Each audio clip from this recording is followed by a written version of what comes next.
श्री परमात्मने नमः। ओम वासुदेवाय नमः। ओम व्यासदेवाय नमः।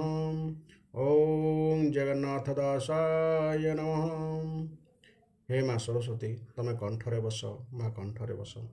अति बड़ी जगन्नाथ दास रचित श्रीमद् भागवत महापुराणर दशम स्कंध द्वारका लीलार 95तम अध्याय बा 95तम अध्याय आमे पहुँचीछे। एही अध्याय भृगुंक द्वारा त्रिदेवों परीक्षा तथा मृत ब्राह्मण पुत्र मानक भगवान फेराई आनिबा कथा वर्णना करा जायछि। एहार प्रथम भागरे पद्यांतरी एवं द्वितीय भागरे यार व्याख्या शुणिबा। आपण माने प्रत्येक दिन धारावाहिक भाव शुणु, जहाद्वारा कि आमे भागवत महापुराण गोटे गोटे अध्याय शुणी पारिबा। तो आसंतु वर्तमान यही अध्यायर 95तम अध्याय यही स्कंदर 95तम अध्याय आमे श्रवण करिबा। 95तम अध्याय। परीक्षा करी भृगुमुनि विष्णु को सर्वश्रेष्ठ जाहाणी सकल मुनि को कहिले वर्णन 95 श्री शुक उवाच शुणो राजा परीक्षित कृष्णम हिमा भागवत पूर्वे जे सरस्वती तीरे मिलिस कल मुनिवरे यज्ञ करिबा अनुमते विचार करी सर्वे चिते जगते देव देवतीनी विष्णु शंकर पद्मजोनी एतिनी मध्य जे कारण से आंभ यज्ञ रे बरण। एठी कारणर अर्थ श्रेष्ठ।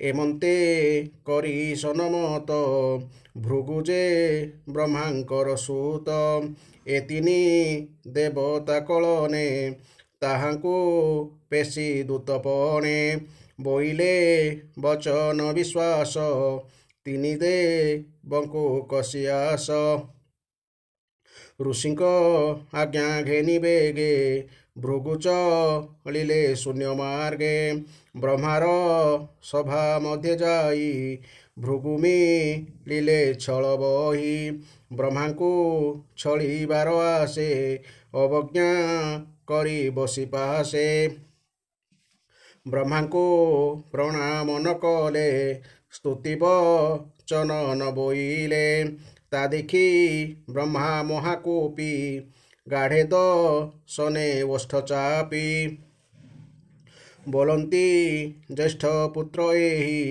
एमते अवज्ञा से बही पुणी भी चारि दिव्य ज्ञाने पुत्र को नासिबा केशने एहाकू कले आजनाश मते हो इव पजस एते भी चारि दुष्ट मन तक्षणे ब्रह्मा कले सम अनल जेन्हे जल पाई लिभई कुंड मध्य थाई भृगु को पुत्र भावगिनी शांत हो इले कुश पाणी भृगुजा नीले तांको चित तक्षणे होई भयभीत नमीण ब्रह्मांक चरणे भृगु चलिले तत्क्षणे पथे चलते मन तोषे मिलिले कैलास देशे रुद्र उठिले भृगु चाहि बोलंती एम ज्येष्ठ भाई धाइले आलिंगन आसे भृगु चलिले बाम पासे ता देखी रुद्र कोप भरे बेगेत्री शूल घेनी करे धाइले अरुण लोचने दहिबा प्राय त्रिभुवने ता देखी देवी कर जोड़ी बेगेशंकर पादे पड़ी अनेक स्तुति वाक्य भणी शांतक रई शूल पाणी अनेक मते भाव कले भृगुजे बई कुंठ गले ଦ୍ୱାରେ ପଶନ୍ତେ ବ୍ରହ୍ମାସୂତ ଶୁଣିଲେ ବିଷ୍ଣୁ ନିଦ୍ରାଗତ ମୁହୂର୍ତ୍ତେ ରହି ଅବକାଶେ ତକ୍ଷଣେ ଭୃଗୁ ମହାରୋଷେ ବିଷ୍ଣୁ ଶୟନ ସ୍ଥାନେ ମିଳି ନିଦ୍ରା ଚେତ ବନମାଳି ଉତ୍ତାନ ଶୟନେ ଆନନ୍ଦେ ତା ଦେଖି ଭୃଗୁ ମହାକ୍ରୋଧେ ବ୍ରାହ୍ମଣ ପଣେ ଗର୍ବ ବହି ପାଦମା ଇଲେ ହୃଦେ ନେଇ କୋପେ ଅର୍ଜନ୍ତି ଗୁରୁତର ଶୁଣି ଉଠିଲେ ଚକ୍ରଧର ଲକ୍ଷ୍ମୀର କରେ ଧରି ମୁଷ୍ଟି ପଲ୍ୟଙ୍କୁ କୃଷ୍ଣ ବେଗେ ଉଠି ବିପ୍ରଚରଣ ତଳେ ପଡ଼ି ବୋଲନ୍ତି ବେନି କର ଯୋଡ଼ି ଭୋବିପ୍ର ତୋର ଆଗମନ ଆଜ ଜୀବନ ମୋର ଧନ୍ୟ ଭୋବିପ୍ର ବସ ଏ ଆସନେ ଅପରାଧ କଲି ଯେ ଅଜ୍ଞାନେ ଏ ଅପରାଧ କ୍ଷମା କର କୋମଳ ଚରଣ ତୁମ୍ଭର କଠୋର ହୃଦେ ମୋ ବାଜିଲା ମୋ ମନେ କଷ୍ଟ ଉପୁଜିଲା ନପୁଣ ବଥାଇ ଚରଣ ଏମନ୍ତ ବୋଲି ନାରାୟଣ ବିପ୍ରଚରଣ ଜଳେ ଧୋଇ ପାଦ ଉଦକ ଶିରେ ଲଇଁ ବୋଲନ୍ତି ଆଜ ମୁହିଁ ଧନ୍ୟ ପବିତ୍ର ହୋଇଲା ଜୀବନ ଏ ବିଶ୍ୱ ସଂସାର ସହିତେ ଲୋକପାଳକ ଅଛନ୍ତି ଯେତେ ଆଜ ପବିତ୍ର ଏ ସକଳେ ତୋ ପାଦ ରଜ ତୀର୍ଥ ଜଳେ ଭୋବିପ୍ର ବର ମୋର ହୃଦେ କମଳା ବସିବ ଆନନ୍ଦେ ଆଜ ପବିତ୍ର ମୋର ଘର ଧନ୍ୟ ଏ ଜୀବନ ମୋହର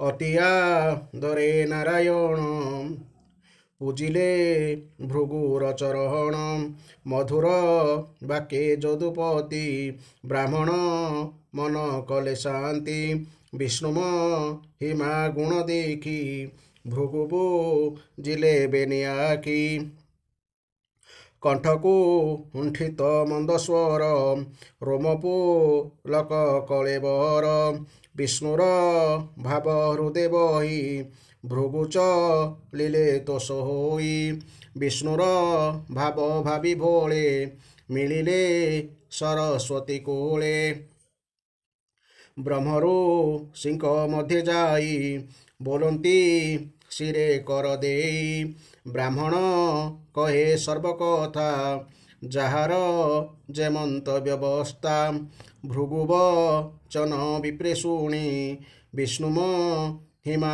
ପରିମାଣି ଯେ ହରି ଜଗତ ଠାକୁର ମିତ୍ର ଇରି ନାହିଁ ଯାହାର ତାର ସ୍ମରଣେ ମନ ଶାନ୍ତି ନ ଲାଗେ ଭବ ବନ୍ଧ ଭ୍ରାନ୍ତି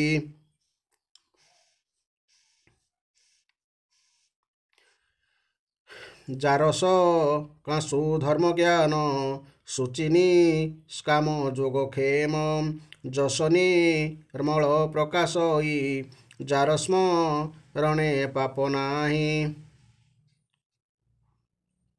ମୁନିଷ ନ୍ୟାସୀ ଶାନ୍ତନର ସମଦ ରସି ଚିତ୍ତ ଯାହାର ଯେ ଅବା ଅକିଞ୍ଚନ ଜନ ତାହାଙ୍କ ଗତି ଭଗବାନ ଯା ପ୍ରିୟ ରୂପ ସତ୍ୱଗୁଣ ଯା ଇଷ୍ଟ ଦେବତା ବ୍ରାହ୍ମଣ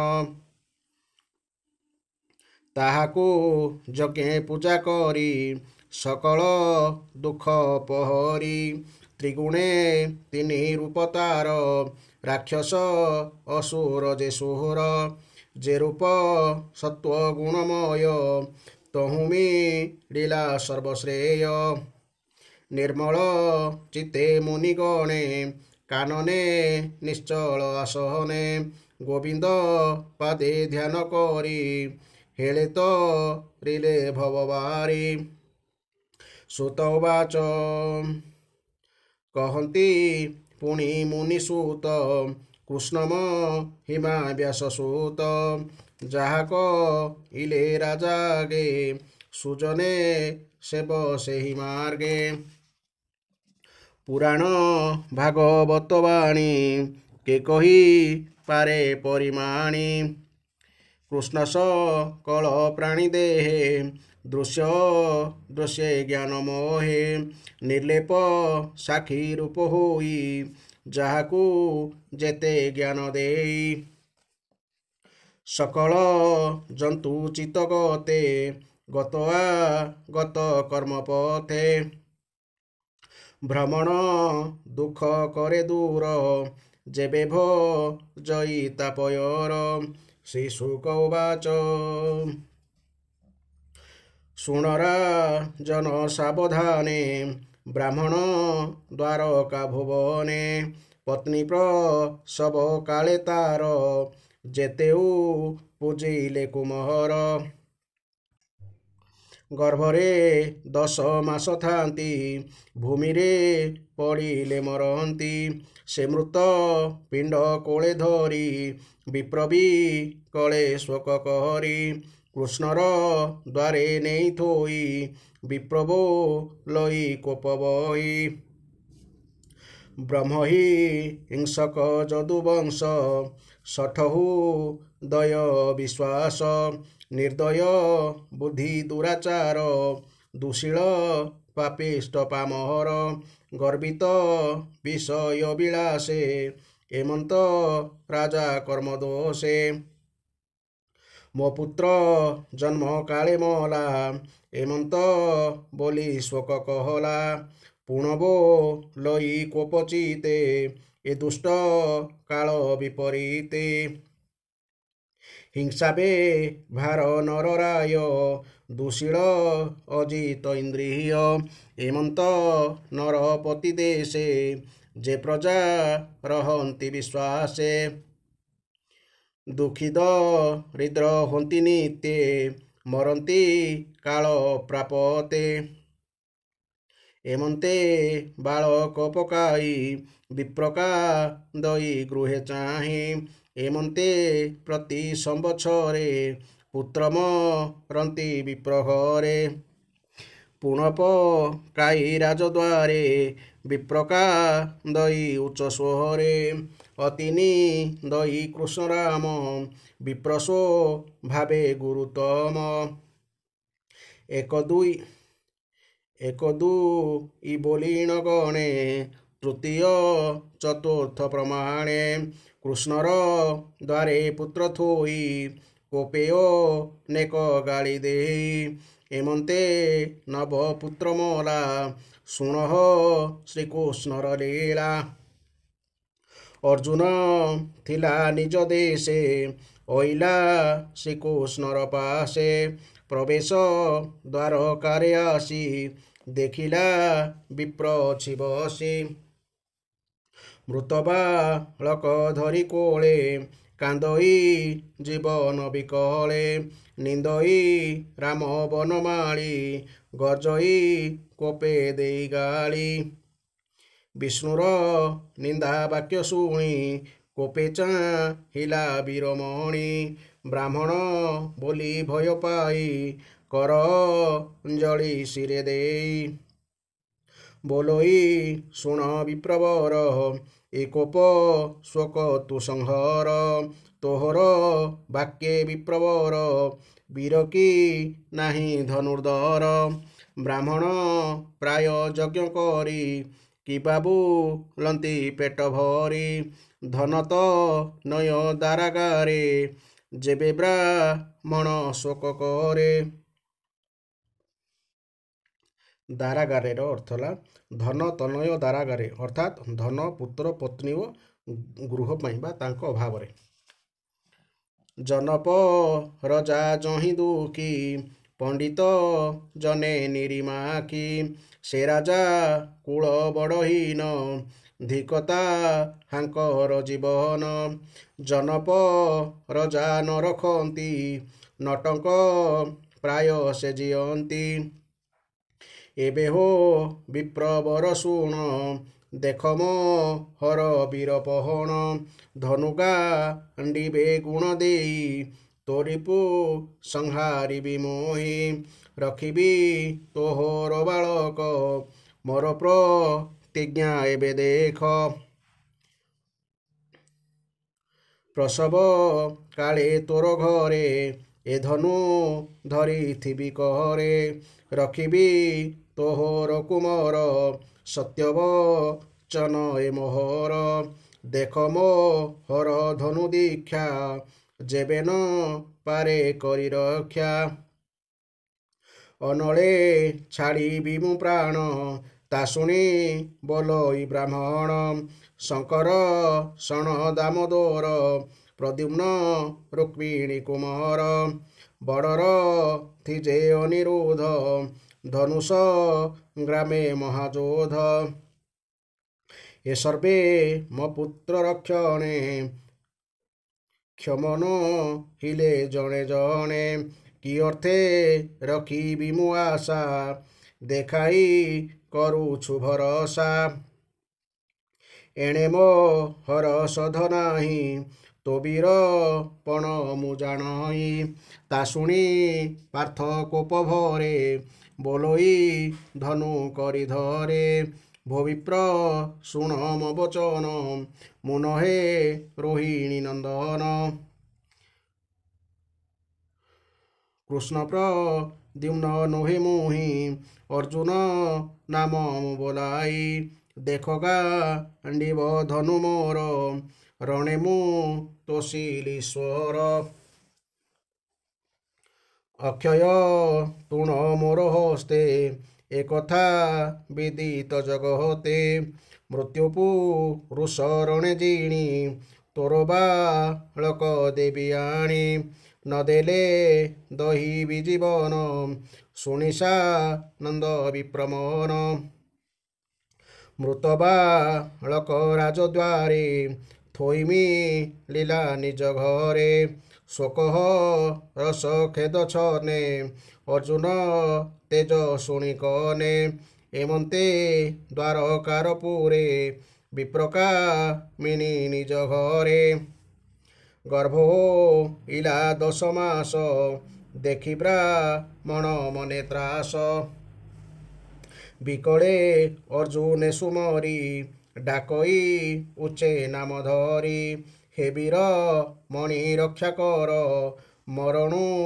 ମୋହର କୁମହର ଶୁଣି ଅର୍ଜୁନ ବେଗେ ଧାଇ ମିଳିଲା ବିପ୍ର ଦ୍ୱାରେ ଯାଇ କରଚ ରଣ ମୁଖ ଧୋଇ ତକ୍ଷଣେ ସୂଚିମନ୍ତ ହୋଇ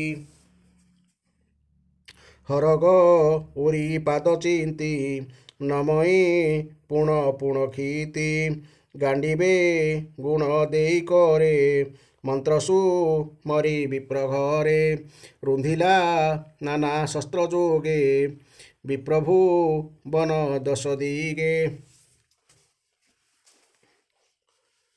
ପଞ୍ଜୁରୀ ମଧ୍ୟେ ଯେହ୍ନେ ପକ୍ଷୀ ପଞ୍ଜୁରୀ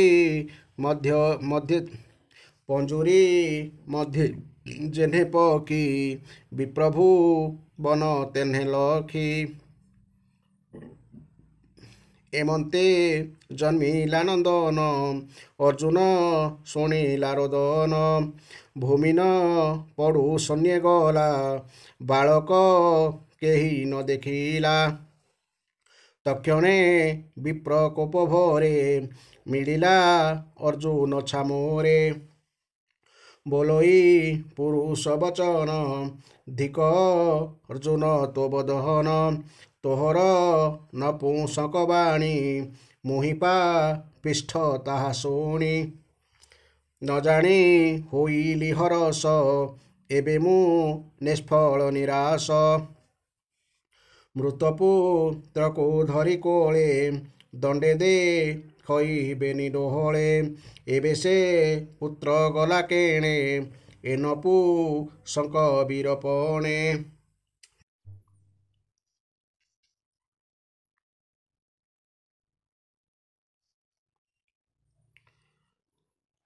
ରୁକ୍ମିଣୀ ପୁତ୍ର ମହାଯୋଧ ତାହାର ପୁତ୍ର ନିରୋଧ ଶଙ୍କର ଶଣ ଜଗନ୍ନାଥ ଏ ଯହିଁ ନହିଲେ ସମର୍ଥ କାହାର ବଳ ରକ୍ଷା କରି ମର୍ତ୍ତେ ମନୁଷ୍ୟ ଦେହ ଧରି ଧିକତ ହର ମିଥ୍ୟାବାଣୀ ପ୍ରତିଜ୍ଞା କଲୁ ଯେ ନ ଜାଣି ଧିକ ଗାଣ୍ଡିବ ଧନୁ ତୋର ବିବିଧ ଶସ୍ତ୍ର ଉପହାର ଦଇବେ ହତ କର୍ମ ତୋର କୁମତି ପାପିଷ୍ଠ ପାମହର ମୁଖେ ଯେ କହୁ ଗର୍ବବାଣୀ ଆପଣା ବଳ ତୁ ନ ଜାଣି ହେମନ୍ତ ବିପ୍ର କୋପବାଣୀ ଅର୍ଜୁନ ସାବଧାନେ ଶୁଣି ବିବିଧ ମତେ ବିଧି କରି ଗାଣ୍ଡିବ ଧନୁ କରେ ଧରି ମିଳିଲା ଯମର ଭୁବନେ ରବିକୁ ମର ସନ୍ନିଧାନେ ତାହାର ପୁରେ ବିପ୍ରସୂତ ଅର୍ଜୁନ ଖୋଜିଲା ବହୁତ ନ ପାଇ ମନ ଦୁଃଖ କରି ପୁଣି ମିଳିଲା ଇନ୍ଦ୍ରପୁରୀ ତହିନ ଦେଖି ବିପ୍ରସୂତ ଅଗ୍ନିଭୁବନେ ଉପଗତ ନ ପାଇ ନଈ ଋତ ଦେଶେ କୋପେ ମିଳିଲା ସୋମପାଶେ ତହିନ ପାଇ ବିପ୍ରବଳା ବରୁଣ ନଗରେ ମିଳିଲା ନ ପାଇ ପବନର ପୁରେ ଅର୍ଜୁନ ଗଲା କୋପ ଭରେ ତହିନ ପାଇ ବେଗେ ଯାଇ କୁବେର ଭୁବନେ ଖୋଜଇ ତହିନ ଦେଖି ବିପ୍ରସୂତ ମନେ ବିଚାରେ ବୀର ପାର୍ଥ ତକ୍ଷଣେ ନିଜ ବିଦ୍ୟା ବଳେ ଖୋଜିଲା ଶପଥ ପାତାଳେ ନ ପାଇ ନାଗ ଲୋକ ତଳେ ପୁଣି ଉଠିଲା ଅନ୍ତରାଳେ ଊର୍ଦ୍ଧ୍ୱେଶ ପତ ଲୋକେ ଗଲା ବିପ୍ରବା ଲୋକ ନ ଦେଖିଲା ଧନୁଖ ଡଗ ଧରି କରେ ଆସିମି ଲୀଲା ବିପ୍ରଦ୍ୱାରେ ପ୍ରତିଜ୍ଞା ଭଙ୍ଗେ ବୀରମଣି ଅଗ୍ନି ଜାଳିଲା ବେଗେ ଆଣି ଅନଳ ଜଳଇ ପ୍ରଚଣ୍ଡେ ଲୋକ ଗହଳ ରାଜଦାଣ୍ଡେ ଗୋବିନ୍ଦ ଶୁଣି ନିଜ ପୁରେ ମିଳିଲେ ଅର୍ଜୁନ ଛାମୋରେ ସୁହୃଦ ଭାବେ ନରହରି ବୋଲନ୍ତି ବେନି ଭୁଜ ଧରି ଦେଖ ଏ ମନୁଷ୍ୟ ଶରୀର ଦେବଦୁର୍ଲଭ ସୁଖ ସାର ଯେ ଦେହେ ଚଉବର୍ଗ ସାଧି ଏତନୁ ହଇ ଅପରାଧୀ ଏ ଦେହ ନାସି ବୁକେ ମନ୍ତେ ସତ୍ୟବଚନ ଭଗ୍ନ ଅର୍ଥେ ମୁଁ ଆଜ ଦେଖାଇବି ନେଇ ବିପ୍ରବାଳକେ ଦଶ ଭାଇ ଆତ୍ମାକୁ ଆପଣେ ନ ମାର ଶୁଣ ପାଣ୍ଡବ ବୀରବର ତୋର ମହିମା ଏ ଜଗତେ ମୁହିସ୍ତା ପିବି ଦୃଢ଼ ମହତେ ଯାବତ ଥିବ ଏମେ ଦିନି ତୋର ନିର୍ମଳ ଯଶ ଘେନି ଏମନ୍ତ ଅର୍ଜୁନକୁ କହି ଦାରୁକ ରାଇ ଆଜ୍ଞା ଦେଇ ଉତ୍ତମ ଅଶ୍ଵେ ସାଜି ରଥ ଦାରୁକ ଉଭା ଯୋଡ଼ି ହସ୍ତ ତକ୍ଷଣେ ପ୍ରଭୁ ଚକ୍ରଧର ଧରିୟ ଅର୍ଜୁନ କରେ କର ରଥେ ବିଜୟ ନରହରି ଆନନ୍ଦେ ଶଙ୍ଖ ନାଦ କହରି ପଶ୍ଚିମ ଦିଗେ ରଥ ବାହି ଚଳନ୍ତେ ନ ଦେଖିଲେ କେହି ଶପଥ ସିନ୍ଧୁ ସପ୍ତଦ୍ୱୀପ ବେଗେ ଜିଣିଲେ ବିଶ୍ୱରୂପ ଜିଣିଲେ ମାନେ ଅତିକ୍ରମ କଲେ ଗିରିକା ନନ ଭୂମି କିଣି ଗିରିକା ନନ ଭୂମି ଜିଣି ଅର୍ଜୁନେ ଘେନି ଚକ୍ରପାଣି ଜିଣିଲେ ଲୋକାଲୋକ ଦେଶ ଘୋର ଅନ୍ଧକାର ପ୍ରବେଶ ରଥେ ଯୋ ଚିଲା ଅଶ୍ୱଚାରୀ ଅନ୍ଧାରେ ପଥ ନ ବିଚାରି ଯୋଚିଆ ମାନେ ଯୋଚା ଯାଇଥିବା ଦିଗନ ଜାଣି ଭ୍ରଷ୍ଟ ଗତି ତା ଦେଖି କମଳାର ପତି ଚକ୍ର ଯେ ଥିଲା ଦକ୍ଷ ଭୁଜେ ସହସ୍ର ଆଦିତ୍ୟର ତେଜେ ଅଗ୍ରପେ ଶିଲେ ଚକ୍ରଧର ଖଣ୍ଡିଲା ଘୋର ଅନ୍ଧକାର ରାମକୁ ଦଣ୍ଡ ବାଣ ଯେନେ ତେଜବି ରାଜେ ରୂପ ସୈନ୍ୟ ଚକ୍ରର ପଥ ତମ ଗଞ୍ଜେ ନିଜ ପରମ ଜ୍ୟୋତି ତେଜେ କୃଷ୍ଣ ନା ଶିଲେ ତମ ପଥ ଦେଖିଅ ଅର୍ଜୁନ ବୟଚିତ ହସ୍ତେ ବୁଜିଲା ବେନିଆ କି ପଥେୟ ଅଦ୍ଭୁତ କର୍ମ ଦେଖି ଏମନ୍ତେ ଗଲେ ତମ ଜିଣି ରଥେୟ ଅର୍ଜୁନ ଚକ୍ରପାଣି ଦିଶିଲା ଜଳ ପୂର୍ଣ୍ଣ ଦେଶ ତକ୍ଷଣେ ସମୁଦ୍ରେ ପ୍ରବେଶ ପବନ ଯୋଗେ ଉର୍ମିଗଣ ଦିଶନ୍ତି ସ୍ୱରୂପେ ଭୀଷଣ ସେ ଜଳ ମଧ୍ୟେ ଯାଇ ପଶି ଦେଖିଲେ ଦିବ୍ୟ ତେଜରାଶି ଦିବ୍ୟ ଭୁବନ ବିରାଜଇ କିପଟାନ୍ତର ଦେବୀ ମୋହି ସହସ୍ର ମଣିସ୍ତମ୍ଭ ସାଜେ ସୁନ୍ଦର ଅଧିକେ ବିରାଜେ ମଧ୍ୟେ ସୁବର୍ଣ୍ଣ ସିଂହାସନ ଦେଖିନି ନିଶ୍ଚଳ କଲେ ମନ ଅନନ୍ତ ମହାଯୋଗେଶ୍ୱର ଅଦ୍ଭୁତ ରୂପ ଭୟଙ୍କର ଫଣାସ ହସ୍ରେ ମଣିଷାଜେ ଅମୂଲ୍ୟ ରତନ ବିରାଜେ ଦ୍ୱିଗୁଣ ବିରାଜୋଇ ଜ୍ୟୋତି ଉତ୍କଟ ଲୋଚନ ଦିଶନ୍ତି 200 ଜିହ୍ୱା ସୋହେ ସୁନ୍ଦର ଶିବଗିରି ପ୍ରାଏ ତାର ଉପରେ ଦିବ୍ୟ ରୂପେ ସୁଖ ଆସନେ ମହାସର୍ପେ ମହାନୁଭବ ଅନୁପମ ସୁନ୍ଦର ପୁରୁଷ ଉତ୍ତମ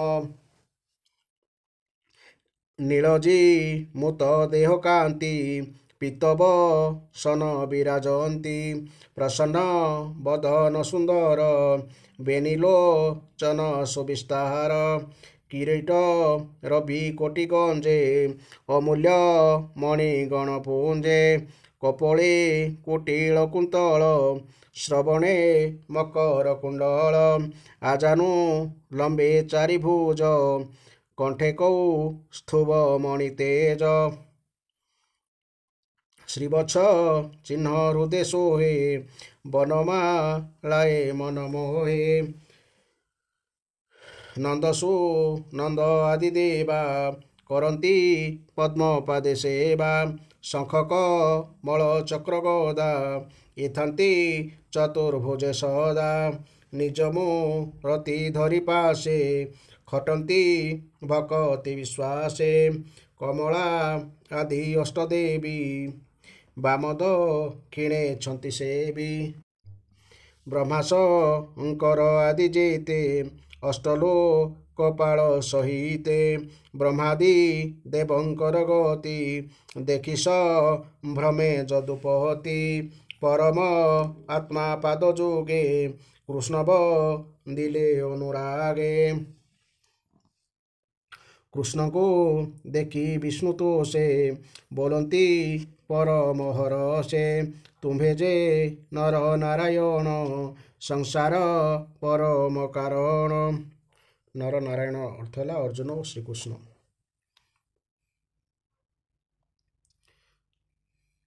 ବାରାଣୀ ବାରେ ଦେବବାଣୀ କ୍ଷୀରଜ ହଳଦୀ ତଟେ ଶୁଣି ଆତ୍ମାରୁ ତୁମ୍ଭଙ୍କୁ ଭିଆଇ ମର୍ତ୍ତେମା ନବ ଦେହ ଦେଇ ତୁମ୍ଭଙ୍କୁ କଲି ଅବତାର ଖାଣ୍ଡିଲ ଅବନୀର ଭାର ସଂସାର ଇନ୍ଦ୍ରିୟ ଲାଳସେ କେବେ ନ ମିଳିଲ ପାଶେ ଏଣୁ ତୁମ୍ଭକୁ କୋପ କରି ଆଣିଲୁ ବିପ୍ରସୂତ ହରି ଦେଖିବା ପାଇଁ ତୁମ୍ଭ ରୂପ ହସି କହନ୍ତି ପଦ୍ମମୁଖ ଏବେ ହୋ ବିଳମ୍ବନ କର ଏମନ୍ତ କହି ଚକ୍ରଧର ବିଷ୍ଣୁର ପଛେ ବିପ୍ରସୂତେ ଥିଲେ ଯେ ଅଭୟ ନିଶ୍ଚିନ୍ତେ କୃଷ୍ଣ ଅର୍ଜୁନ ସଙ୍ଗେ ଯାଇ ମିଳିଲେ ବିପ୍ର 10 ଭାଇ। ଦେଖି ସାନନ୍ଦ ଚକ୍ରପାଣି ଅର୍ଜୁନ ତୁଲେ ତାଙ୍କୁ ଆଣି। ରଥେ ବସାଇ ଦାମୋଦର ବେଗେ ବି ଲିଲେ ନିଜ ପୁର। ବ୍ରାହ୍ମଣ ଦ୍ୱାରେ ପୁତ୍ର ଦେଇ ପାଦେନ୍ୟ ମିଲେ ଭାବଗ୍ରାହୀ। ବୋଲନ୍ତି ନିଅ ତୋର ସୁତ ତୁ ମତେ ନିନ୍ଦିଲୁ ବହୁତ। 10 ବାଳକ ନିୟ ଗଣି ସମ୍ଭାଳ ବୋଲି ଚକ୍ରପାଣି। ଅର୍ଜୁନ କର କରେ ଧରି ମିଳିଲେ ନିଜ ପୁରେ ହରି। କୃଷ୍ଣ ଅଦ୍ଭୁତ କର୍ମ ଦେଖି ଅର୍ଜୁନ ମନେ ଉପଲକି। ବିଷ୍ଣୁ ପରମ ଧାମ ଚିନ୍ତି ନିଜସ୍ୱ ଭାବେ କଲା ଭୀତି। ଚତୁର ବର୍ଗ ଦାତା ହରି କପଟେ ନର ରୂପ ଧରି। ପ୍ରାଣୀକି କରେ ଅନୁକମ୍ପା ଏତେ ବି ଚାରି କଲା ଶଙ୍କା।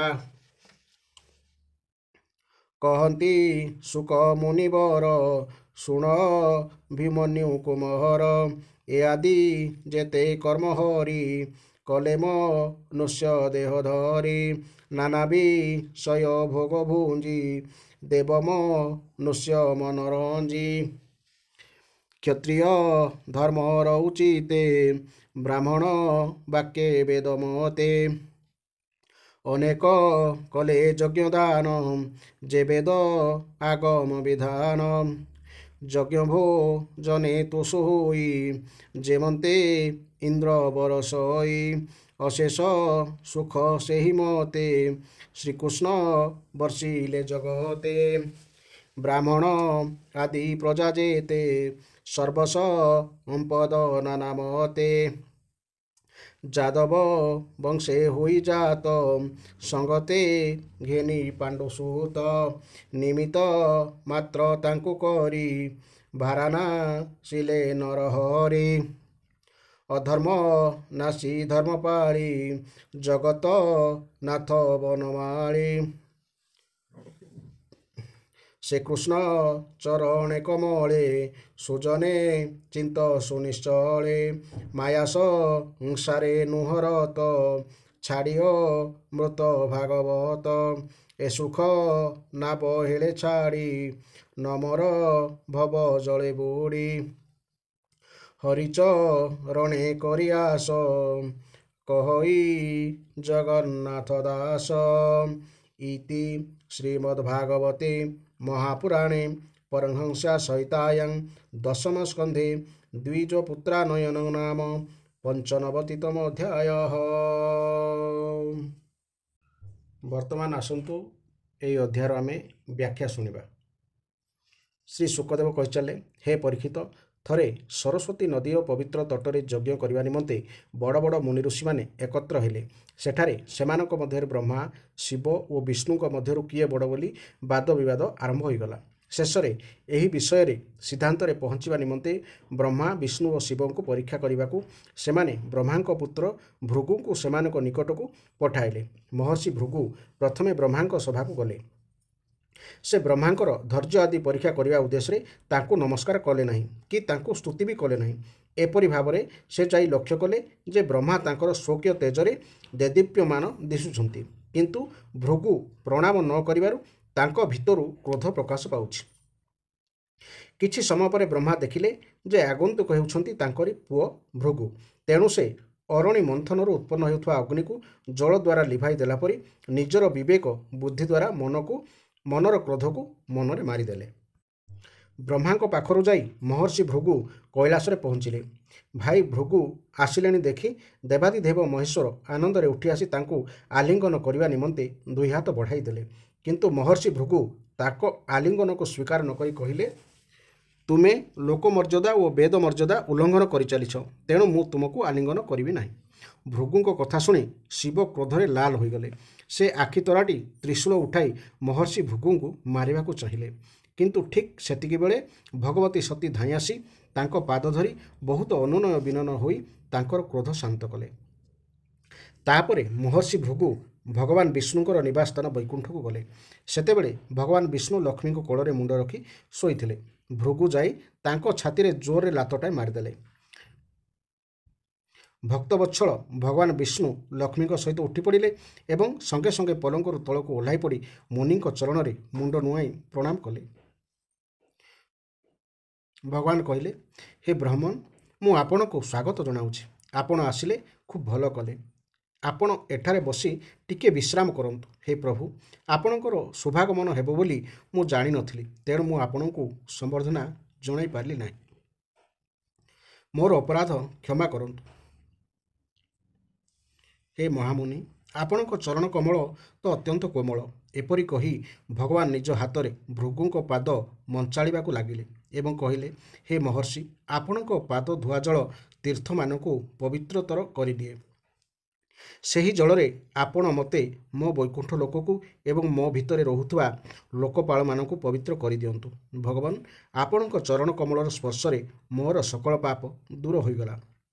ଆଜିଠାରୁ ମୁଁ ଲକ୍ଷ୍ମୀଙ୍କର ଏକମାତ୍ର ଆଶ୍ରୟ ହୋଇଗଲି।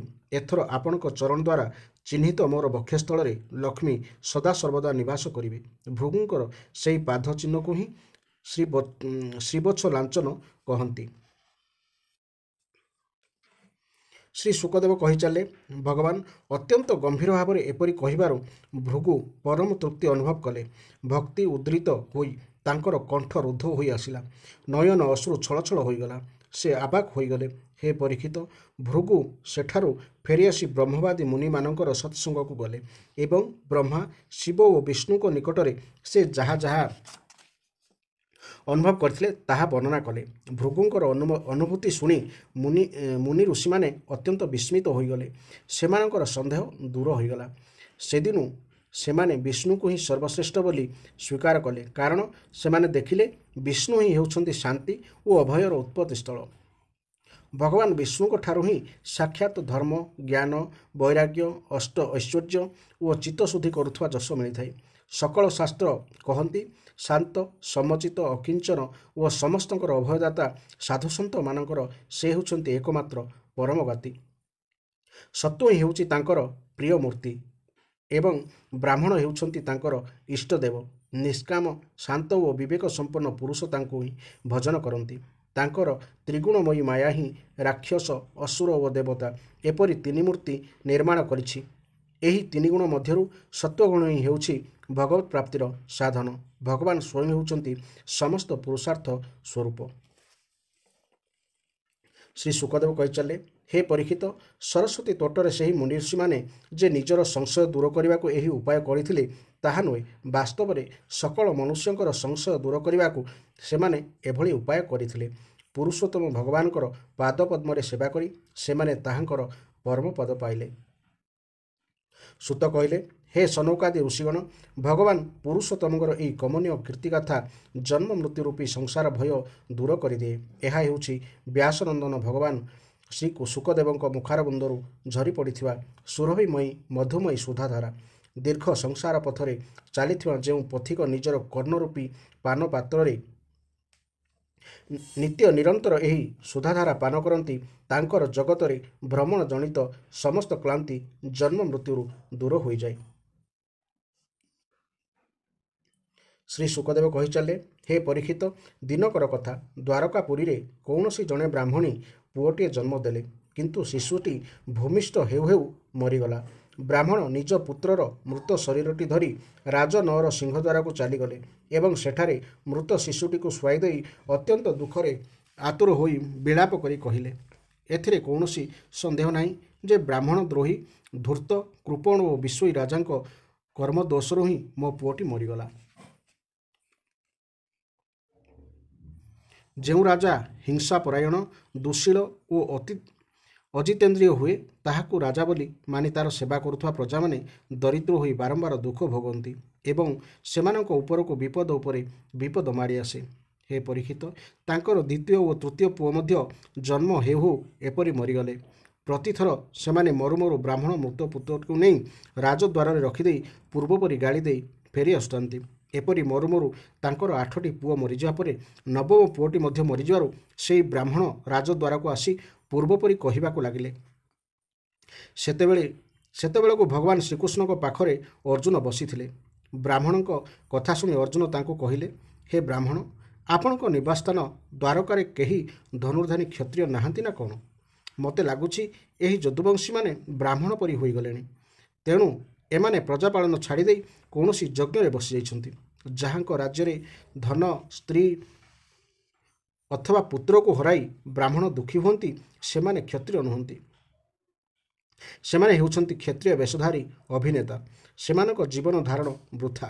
ବିପ୍ରବର, ମୁଁ ବୁଝିପାରୁଛି ଯେ ପୁତ୍ରମାନଙ୍କୁ ହରାଇ ଆପଣ ସ୍ୱାମୀ ସ୍ତ୍ରୀ ବଡ଼ ଦୁଃଖରେ ଅଛନ୍ତି। ମୁଁ ଆପଣଙ୍କ ସନ୍ତାନକୁ ରକ୍ଷା କରିବି। ଯଦି ମୁଁ ମୋର ପ୍ରତିଜ୍ଞା ପୂର୍ଣ୍ଣ କରିପାରିବି ନାହିଁ, ତେବେ ମୁଁ ନିଆଁରେ ପଶି ପୋଡ଼ି ହୋଇ ମରିବି ଏବଂ ତାହା ହିଁ ହେବ ମୋ ପାପର ପ୍ରାୟଶ୍ଚିତ। ବ୍ରାହ୍ମଣଦେବ କହିଲେ, ହେ ଅର୍ଜୁନ, ଏଠାରେ ବଳରାମ, ଭଗବାନ ଶ୍ରୀକୃଷ୍ଣ, ପ୍ରଖ୍ୟାତ ଧନୁର୍ଦ୍ଧର ପ୍ରଦ୍ୟୁମ୍ନ, ଅଦ୍ୱିତୀୟ ଯୋଦ୍ଧା ଅନିରୁଦ୍ଧ ମଧ୍ୟ ମୋ ପୁଅମାନଙ୍କୁ ମୃତ୍ୟୁମୁଖରୁ ରଖିପାରିଲେ ନାହିଁ। ତେବେ ତୁମେ କିପରି ରକ୍ଷା କରିବ? ଏପରି କହିବାଟା ତୁମର ମୂର୍ଖତା ମାତ୍ର। ମୁଁ ତୁମ କଥାକୁ ଆଦୌ ବିଶ୍ୱାସ କରିପାରୁନି। ଅର୍ଜୁନ କହିଲେ, ହେ ବ୍ରାହ୍ମଣ, ମୁଁ ବଳରାମ କି ଶ୍ରୀକୃଷ୍ଣ କି ପ୍ରଦ୍ୟୁମ୍ନ ନୁହେଁ। ମୁଁ ହେଉଛି ଅର୍ଜୁନ। ମୋର ଗାଣ୍ଡୀବ ଧନୁ ବିଶ୍ୱବିଖ୍ୟାତ। ହେ ବ୍ରାହ୍ମଣ ଦେବତା, ଆପଣ ମୋର ବଳ ପୌରୁଷକୁ ଏପରି ତିରସ୍କାର କରନ୍ତୁ ନାହିଁ। ଆପଣ ଜାଣିନାହାନ୍ତି ଯେ ମୁଁ ମୋ ପରାକ୍ରମରେ ଭଗବାନ ଶିବଙ୍କୁ ମଧ୍ୟ ସନ୍ତୁଷ୍ଟ କରିଦେଇଛି। ଆପଣଙ୍କୁ ଆଉ ଅଧିକ କ'ଣ କହିବି? ଯୁଦ୍ଧରେ ସାକ୍ଷାତ ମୃତ୍ୟୁକୁ ମଧ୍ୟ ଜୟ କରି ମୁଁ ଆପଣଙ୍କ ପୁଅକୁ ଫେରାଇ ଆଣିବି। ଶ୍ରୀ ସୁକଦେବ କହିଚାଲିଲେ, ହେ ପରୀକ୍ଷିତ, ଅର୍ଜୁନ ଏପରି ପ୍ରତିଶ୍ରୁତି ଦେବାରୁ ଲୋକଙ୍କୁ ଅର୍ଜୁନଙ୍କର ବଳ ପୌରୁଷ ବିଷୟ କହି ବ୍ରାହ୍ମଣ ଜଣକ ଆନନ୍ଦରେ ଘରକୁ ଫେରିଗଲେ। ପୁଣି ଥରେ ପତ୍ନୀର ପ୍ରସବ କରିବା ସମୟ ପାଖେଇ ଆସିବାରୁ ବ୍ରାହ୍ମଣ ଆତୁର ହୋଇ ଅର୍ଜୁନଙ୍କ ପାଖକୁ ଆସି ଜଣାଇଲେ, ଏଥର ତୁମେ ମୋ ଶିଶୁକୁ ମୃତ୍ୟୁ ମୁଖରୁ ରକ୍ଷା କର। ତାହା ଶୁଣି ଅର୍ଜୁନ ପବିତ୍ର ଜଳରେ ଆଚମନ କରି ଭଗବାନ ଶିବଙ୍କୁ ନମସ୍କାର କଲେ। ତାପରେ ଦିବ୍ୟ ଅସ୍ତ୍ରକୁ ସ୍ମରଣ କରି ଗାଣ୍ଡୀବ ଧନୁରେ ଗୁଣ ଦେଇ ପ୍ରସ୍ତୁତ ହୋଇଗଲେ। ଅର୍ଜୁନ ତାଙ୍କର ଶରମାନଙ୍କୁ ନାନା ପ୍ରକାର ଅସ୍ତ୍ର ମନ୍ତ୍ରରେ ଅଭିମନ୍ତ୍ରିତ କରି ଅନ୍ତୁଡ଼ିଶାଳକୁ ଚତୁର୍ଦିଗରୁ ଅସ୍ତ୍ରରେ ଘେରାଉ କରିଦେଲେ। ସେ ଅନ୍ତୁଡ଼ିଶାଳର ଉପର ତଳ ଚାରିପାଖ ସବୁଆଡ଼େ ଶରର ଗୋଟିଏ ଗୋଟିଏ ସୁଦୃଢ଼ ପିଞ୍ଜରା ଗଢ଼ିଦେଲେ। ତାପରେ ବ୍ରାହ୍ମଣୀ ଗୋଟିଏ ଶିଶୁ ଜନ୍ମ ଦେଲେ। ଶିଶୁଟି କୁଆଁ କୁଆଁ ଶବ୍ଦ କରୁ କରୁ ହଠାତ୍ ସେ ସଶରୀର ଆକାଶରେ ଅନ୍ତର୍ଧ୍ୟାନ ହୋଇଗଲା। ଏ ଘଟଣା ପରେ ବ୍ରାହ୍ମଣ ଶ୍ରୀକୃଷ୍ଣଙ୍କ ସମ୍ମୁଖରେ ହିଁ ଅର୍ଜୁନକୁ ନିନ୍ଦା କରିବାକୁ ଲାଗିଲେ। ସେ କହିଲେ, ଆରେ ମୁଁ କେଡ଼େ ମୂର୍ଖ ନୁହଁ ଯେ ଏହି ନପୁସକଟା ଫୁଟାଣି କଥାକୁ ବିଶ୍ୱାସ କରିଗଲି, ଯାହାକୁ ପ୍ରଦ୍ୟୁମ୍ନ, ଅନିରୁଦ୍ଧ, ଏପରିକି ବଳରାମ, ଭଗବାନ ଶ୍ରୀକୃଷ୍ଣ ମଧ୍ୟ ରଖିପାରନ୍ତି ନାହିଁ। ତାକୁ ରଖିପାରିବାକୁ କିଏ ଭଲା ସମର୍ଥ? ଏ ମିଥ୍ୟାବାଦୀ ଅର୍ଜୁନକୁ ଧିକ୍।